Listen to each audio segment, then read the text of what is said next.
Gente, hoje eu queria conversar com vocês sobre a possibilidade do ex-presidente Jair Messias Bolsonaro voltar para a prisão em decorrência da carta que ele fez para os brasileiros e que o Flávio Bolsonaro divulgou.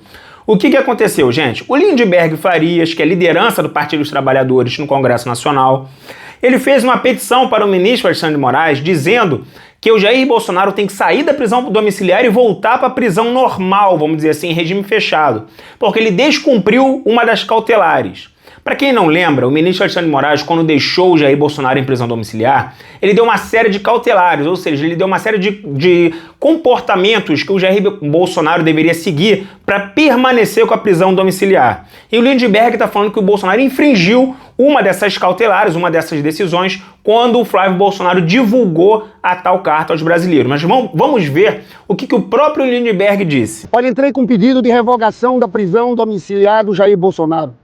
São vários descumprimentos cautelares. A última foi essa que você viu. Jair Bolsonaro entrega uma carta, e essa carta é lida nas redes sociais do Flávio Bolsonaro. Só que essa é uma das proibições das cautelares.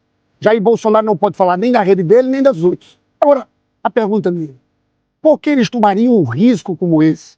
Porque estão mudando a estratégia. Olha, esse é um ponto importante que eu queria que você entendesse. A campanha do Flávio Bolsonaro não pegou, não anima, não estimula a militância. Ele se enrola muito. E aí, é como se eles estivessem trocando de candidato. O candidato não é mais o Flávio. O candidato é Jair Bolsonaro. É isso que eles estão tentando fazer. Gente, o que o Lindenberg fez?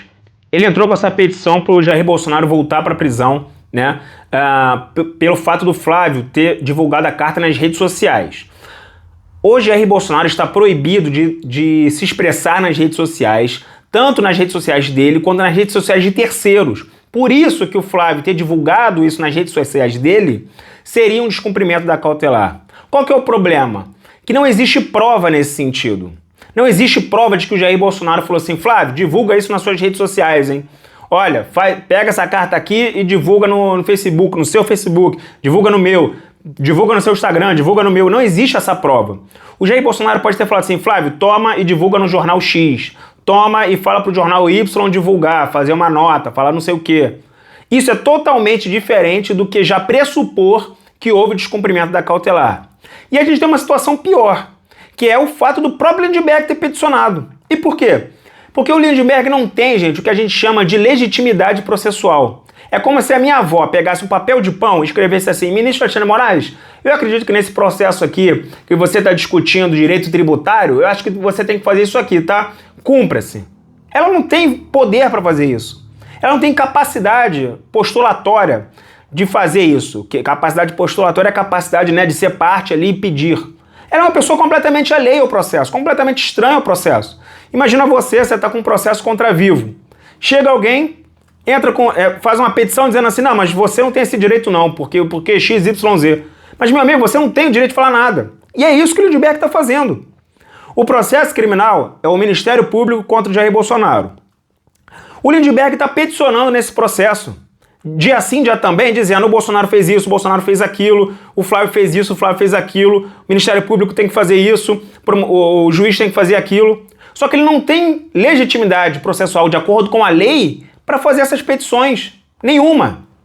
Não é nem como se ele fosse uma vítima, gente. Não é nem, por exemplo, você foi assaltado, aí a pessoa, o suspeito é preso, e aí começa uma ação penal, você coloca uma petição, né, para tentar ajudar o Ministério Público dizendo: olha, foi nesse dia aqui que ele fez isso, foi nesse dia aqui que ele fez aquilo, as circunstâncias do crime foram essas, olha, eu acho que tem que pegar o celular dele, porque ajuda a descobrir o que aconteceu naquele dia. Você, na teoria, é um terceiro interessado ali. Você pode trabalhar ali, vamos dizer, como um assistente de acusação do Ministério Público, só que nem isso o Lindenberg tem. Ele não é absolutamente nada nesse processo. E ele continua peticionando.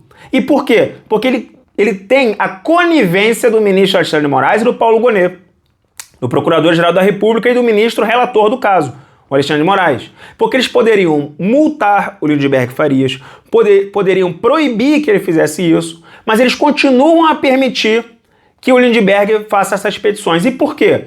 Porque eles ganham, gente, mais uma pessoa no processo para evitar o desgaste político e público que eles possam sofrer com determinada decisão. Foi assim, por exemplo, que aconteceu com uma vigilância na casa do ex-presidente Jair Messias Bolsonaro, que surgiu de uma petição do Lindbergh, mesmo sem ele não ter nada a ver com o processo. Então é por isso que o PGR, que o ministro Alexandre de Moraes continuam aturando isso. Porque eles não têm a capacidade, não tem a coragem, né, de tratar os seus adversários políticos, né, como é a família Bolsonaro, né, um adversário político do Alexandre de Moraes, e os seus amigos, né, como é o caso de ser dos deputados, dos senadores, né, e do presidente da República, né, deputados e senadores do Partido dos Trabalhadores. Então é isso, gente. Sobre o caso do Lindbergh e do ex-presidente Jair Messias Bolsonaro. O que eu acredito que vai acontecer? Eu acho, né, que o ministro Alexandre de Moraes vai pedir a opinião da PGR, vai pedir para a defesa se manifestar. Infelizmente, quando ele recebe essas petições do Lindbergh, normalmente ele faz isso, ele pede uma resposta da PGR. Nessa resposta, a PGR já podia dizer, você não tem legitimidade. Ou, num caso normal, o próprio juiz ia receber isso e ia falar assim, você não pode peticionar, não vou nem mandar isso aqui para o Ministério Público. Aliás, a gente tem que lembrar que o Felipe Martins, que foi uma das pessoas que estava lá no caso do processo da tentativa golpista, ele foi proibido de dar entrevistas pelo ministro Alexandre de Moraes, entrevistas para a imprensa, pelo ministro Alexandre de Moraes, para não causar, entre aspas, tumulto processual. Mas quando é o Lindbergh Farias causando tumulto processual, dia sim, dia também, aí não tem penalidade nenhuma. Notem como é fácil da gente observar, né, essa vontade política do ministro Alexandre de Moraes e do Paulo Gonet. Então é isso, gente. Eu acho que o ministro Alexandre de Moraes vai pedir a opinião do Ministério Público, vai pedir para a defesa se manifestar e depois ele vai decidir conforme o cenário político. Conforme o cenário político, tá? Se o Paulo Gonet falar, não é precisa, não sei o que, tal, talvez o ministro Alexandre de Moraes até não acate o pedido do Lindbergh. Mas se o Paulo Gonet falar, não, tem que voltar para a cadeia assim, provavelmente o Alexandre de Moraes vai devolver o ex-presidente Jair Messias Bolsonaro para o regime fechado. E a gente tem que lembrar o seguinte, Paulo Gonet e Alexandre de Moraes trabalham juntos. Não existe independência do Paulo Gonet, esqueçam isso. Né? Independência de Paulo Gonet, cabeça de bacalhau, filhote de pombo, coelhinho da Páscoa, é tudo a mesma coisa, né? A gente nunca ninguém viu. Agora, se o Paulo Gonet apresentar um parecer, prestem atenção nisso, se o Paulo Gonet apresentar um parecer em determinado ponto, o ministro Alexandre de Moraes vai seguir porque eles trabalham em conjunto.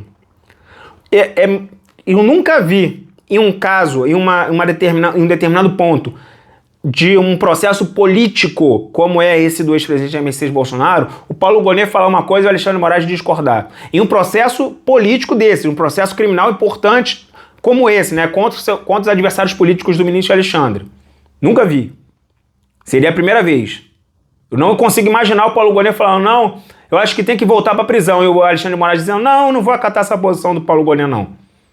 Não existe essa possibilidade. Paulo Gonet trabalha não como um membro do Ministério Público, ele trabalha como um assessor do ministro Alexandre de Moraes. Então, se vier um parecer para não devolver para o regime fechado, é porque o Alexandre de Moraes já sabe que não vai devolver para o regime fechado, já decidiu dessa forma. Entenderam?